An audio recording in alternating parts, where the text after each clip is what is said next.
The knock came a little after midnight, the way it usually did. A boy on a mule, soaked to the skin, sent down out of one of the high hollows because his mother's time had come and something was wrong. The woman he had come for was already awake.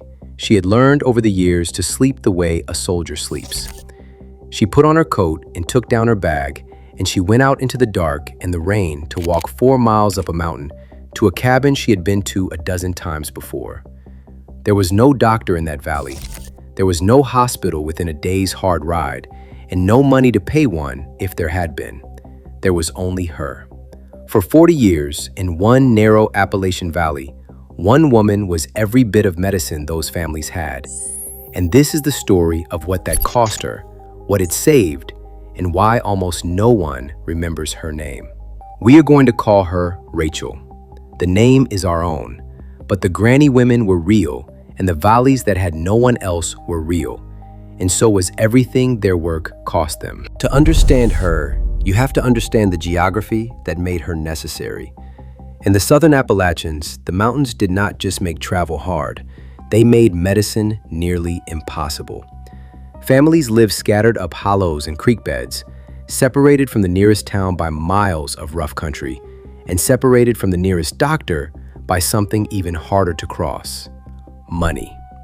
The physicians who did ride out to the mountain communities charged fees that most families simply could not pay. A man might have a good farm, a full smokehouse, and not $5 in cash to his name. So the women filled the gap. They were called granny women, or granny midwives, or mountain midwives, or just the neighbor lady. And in valley after valley, they were the only medical care that existed. In eastern Kentucky, by one survey of the record, midwives outnumbered physicians by dramatic margins. And what they did was far more than deliver babies. In a hollow with no doctor, a woman like Rachel was the midwife, the nurse, the pharmacist, and the one who sat up with the dying. She brought the children of that valley into the world, and when the time came, she washed and dressed their dead. One woman present at every threshold of every life around her. She had no training. There was no school for this, no diploma, no certificate. What she had was an apprenticeship that began when she was a girl, walking behind her grandmother up those same hollows, carrying the bag, holding the lamp, watching, and being told nothing except to pay attention. The knowledge was handed down woman to woman across generations, a blend of the herbal traditions the Scots-Irish had carried over from the old country, the plant knowledge of the Cherokee and the Choctaw who had known these mountains first, and a plain, working Christian faith. When her grandmother died, the valley simply turned to Rachel because she was who was left. She was in her 20s. No one asked whether she felt ready for it. In a place like that, readiness was never the question. Being there was the only question. The woods were her pharmacy. She knew where things grew and when to gather them: elderberry, catnip, and dozens of others besides, dried and stored and kept in her cabin against the day they would be needed. And she was paid the way these women were always paid: in a sack of cornmeal, a load of firewood, a chicken, a day's labor come spring, often in nothing at all.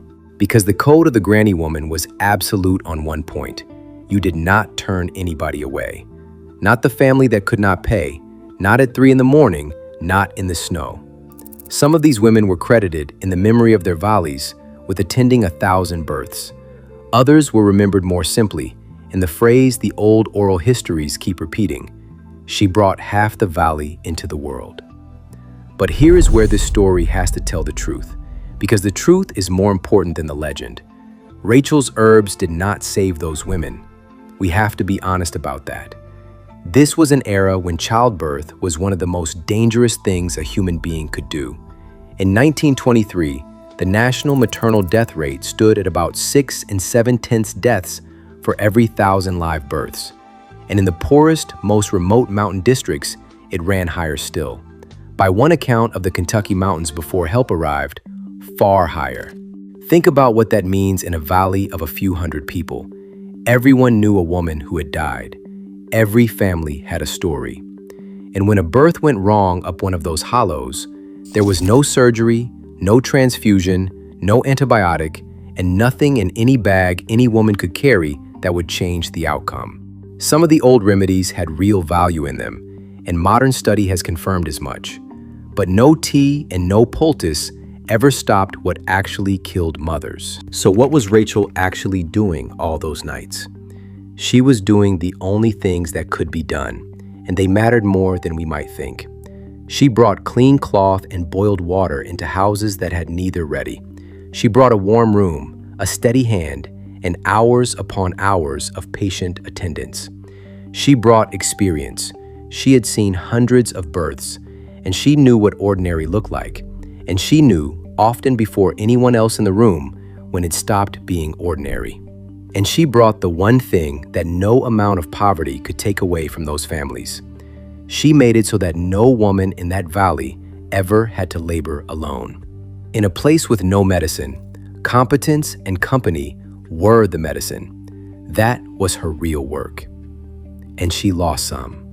That is the part that no one puts in the stories.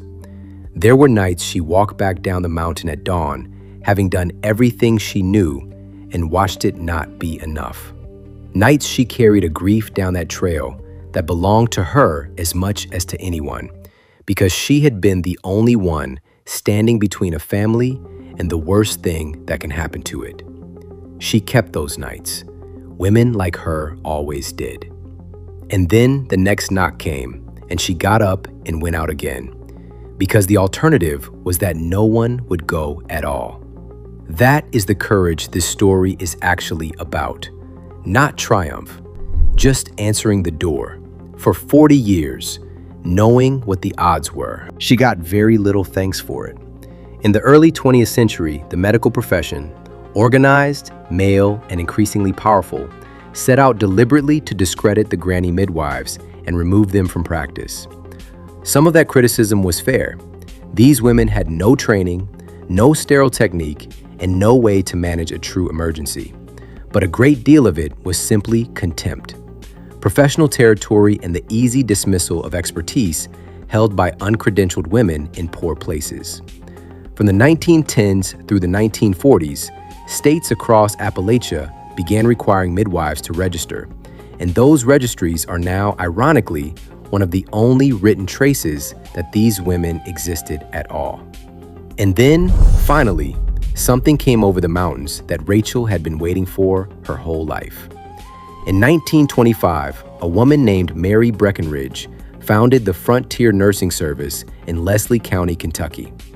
Her idea was simple and radical. Bring properly trained nurse midwives into the country that had none.